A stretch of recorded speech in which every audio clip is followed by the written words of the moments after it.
Hallelujah, praise the Lord. Yercaud மலையிலிருந்து உங்களுக்கு கர்த்தருடைய வார்த்தையை சில காரியங்களை நான் வெளிப்படையாக பேசப் போகிறேன். சில காரியங்களை நாம் அறியாமல் கூட இருக்கலாம். ஒரு லூசிஃபர் என்கிறவனை குறித்து நாம் அறிந்திருக்கிறோம். அவன் யாருன்னா, அவனை தான் நம் சாத்தான் என்று நாம் சொல்லுகிறோம். அந்த சாத்தானை குறித்து சில காரியங்களை நாம் தெரிந்து கொள்ள வேண்டும். இந்த உலகத்துக்கு இருந்ததுக்கு முன்பாக ஒரு உலகம் இருந்தது. வேதத்தில் அவனை குறித்து போட்டிருக்கிறது. அவனை கர்த்தர் ஒரு அதிகாரியாக வைத்திருந்தார். காப்பாற்றுகிற ஒரு தூதனாக, எல்லா தூதர்களுக்கும் மேலான ஒரு தூதனாக வைத்திருந்தார். அவனுக்குள்ளே என்று பாவம் வந்ததோ, என்ன பாவம் என்றால், நானும் தேவனை போல் மாறலாம். ஏன்னா எல்லாமே கர்த்தர் அவனுக்கு கொடுத்திருந்தார். எல்லா அந்தஸ்து எல்லாவற்றையும் கர்த்தர் கொடுத்திருந்தார். ஸோ அதனால் அவனுக்கு கூட இருக்கிற தேவதூதர்கள் சொல்லுகிறத கேட்டு ரொம்ப வருஷங்களாக உண்மையாக இருந்திருக்கான். ஏன்னா உன்னிடத்தில் அக்கிரமம் கண்டுபிடிக்க நாள் மட்டும் நீ உன் வழிகளில் உத்தமனாக இருந்தாய் என்று சொல்லி லூசிஃபரை குறித்து, சாத்தானை குறித்து ஆண்டுடைய வார்த்தை சொல்லுகிறது. ஸோ இந்த உலகத்துக்கு ஒரு ரூலராக, இதுக்கு முந்தி இருந்த உலகத்துக்கு ஒரு ரூலராக எல்லா அதிகாரத்தையும் சாத்தானுக்கு கொடுத்துருந்தார். சாத்தானுக்கு எப்படி இந்த தோணுச்சோ அன்றைக்கே ஆண்டு என்ன எடுத்துட்டாருன்னா, அவனுடைய அதிகாரத்தை எடுத்துட்டார். அதிகாரத்தை எடுத்துட்ட பிறகு எல்லாரையும் அழிச்சிட்டார். இப்போ புதிய உலகத்தை கர்த்தர் உண்டாக்கி ஆதாம் ஏவாளை சிருஷ்டித்தார். எல்லா மிருக ஜீவன்கள் எல்லாவற்றையும் படைத்தார். ஸோ அவனால் முடியல, அதிகாரத்தை இழந்துட்டு அப்படியே தவிச்சிட்டு இருந்தான். அதிகாரம் அவங்ககிட்ட இல்லை. ஆண்டு என்ன பண்ணனா, ஆதாம் ஏவாளை சிருஷ்டித்து ஆதாமுக்கு கர்த்தர் அதிகாரத்தை கொடுத்தார். இந்த உலகத்தை ஆண்டு கொள்ளுகிற அதிகாரம். அவனால் என்ன பண்ணுறதுன்னே தெரியல, கோபம். என்ன பண்ணுறது, எப்படியாவது அந்த அதிகாரத்தை எடுக்கணுமேன்னு சொல்லி அவன் ஆதாமை ஏமாற்றி, ஏவாளை ஏமாற்றி, ஆண்டவர் செய்யக்கூடாது என்று சொன்ன காரியத்தை செய்ய வைத்து அந்த நிமிஷத்தில் அந்த அதிகாரத்தை அவன் எடுத்துக்கொண்டான். இப்போது பாருங்கள், அவங்ககிட்ட தான் இந்த ரூலர் என்கிற அதிகாரத்தை அவன் உடையவனாக இருந்தான். அதிகாரத்தையும் எடுத்துட்டான், எல்லா அதிகாரத்தையும். வானத்திலையும் பூமி, எல்லா வானத்தில் இல்லை, பூமியில் எல்லா சகல அதிகாரத்தை எடுத்துட்டான். ஸோ என்ன நடந்துச்சு? இயேசு கிறிஸ்து பிதாவாகிய தேவனோடு இருந்தார். பிதாவாகிய தேவன் அவரை வார்த்தையாய் மாற்றினார். அவர் வார்த்தையை மாற்றி இந்த உலகத்துக்கு அவர் மனுஷனாய் வந்தார்.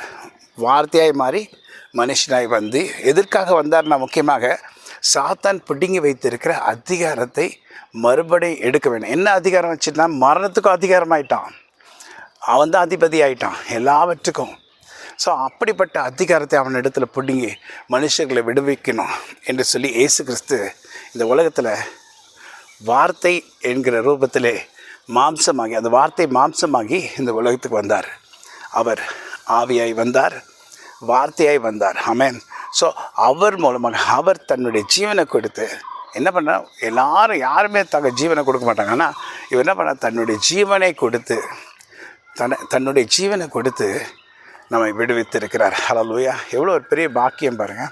ஸோ கொடுத்து என்ன பண்ணார்னா, அப்புறம் என்ன சொன்னால், இதோ வானத்திலையும் பூமியிலும் சகல அதிகாரத்தை நான் பெற்றிருக்கேன். சாத்தானுடைய அதிகாரத்தை முற்றிலுமாக எடுத்துட்டார்.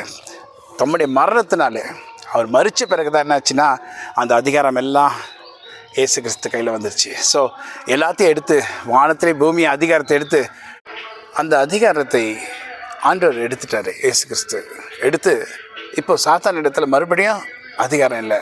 ஆனால் அவன் என்ன அதிகாரம் இல்லைன்னா, எல்லாவற்றின் மேலே அவனுக்கு அதிகாரம் இல்லை. ஆனால் இப்பொழுதும் அவன் ரூலராக இருக்கான். ஆனால் அவன் கையில் அதிகாரம் இல்லை.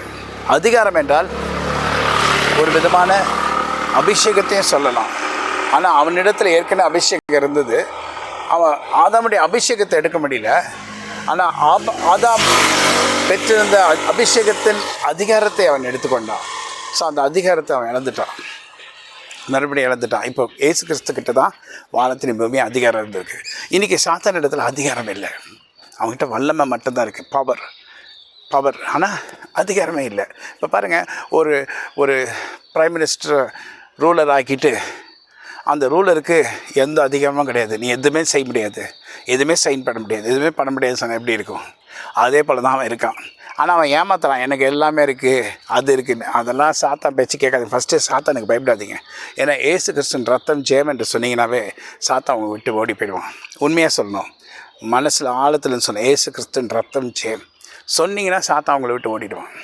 கிட்ட நெருங்க முடியாது. ஏசு கிறிஸ்து ரத்த கோட்டையில் நான் இருக்கிறேன். ஆமென். இப்படிலாம் சொன்னால் நம்ம மூடப்பட்டு இருக்கிறோம். ஸோ சாத்தானுக்கு நம்ம மேலே அதிகாரமே கிடையாது. ஃபஸ்ட்டு அவன் வல்லமையை பயன்படுத்தி நம்ம ஏமாற்ற போகிறோம். ஆனால் அந்த அதிகாரத்தை கர்த்தர் என்ன சொன்னால் அவனுக்கு கொடுக்குறேன்றாரு, மனுஷனுக்கு கொடுக்குறேன்றாரு, ஏசு கிறிஸ்தன் மூலமாக, ஏசு கிறிஸ்தன் நாமத்தின் மூலமாக. ஆமென். ஸோ நீங்கள் அந்த பயன்படுத்துங்க. என்ன பயன்படுத்துங்க? ஏசு கிறிஸ்தன் நாமத்தை பயன்படுத்துங்க.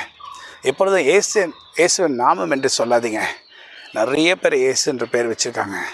அவங்க நாமத்தை குறித்து சொல்ல வேண்டாம். ஏசு கிறிஸ்து நசரேயனாகிய ஏசு கிறிஸ்து நாமத்திலே கேளுங்க, கர்த்தர் செய்வார். ஆமென். கர்த்தர் எல்லா அதிகாரத்தை கொடுத்துருக்காங்க. அந்த வல்லமையில், அந்த அதிகாரத்தின் வல்லமையில் சாத்தானுடைய வல்லமையை ஒட்டைக்கே ரொம்ப ஈஸி. அவன் ஒன்றுமே இல்லை உங்களுக்கு முன்னாடி. அவன் ரொம்ப வல்லமை நிறைந்தவனாக இருந்தாலும் உங்ககிட்ட அதிகாரம் இருக்குது. அதிகாரம் தான் மெயின். அதிகாரம் கிட்ட இருக்குது. ஸோ அந்த அதிகாரம் என்கிறது இயேசு கிறிஸ்து நாமத்தில் நாம் கிடைக்கிறோம், நாம் பெற்றுக்கொள்ளுகிறோம். Amen. God bless you. Amen.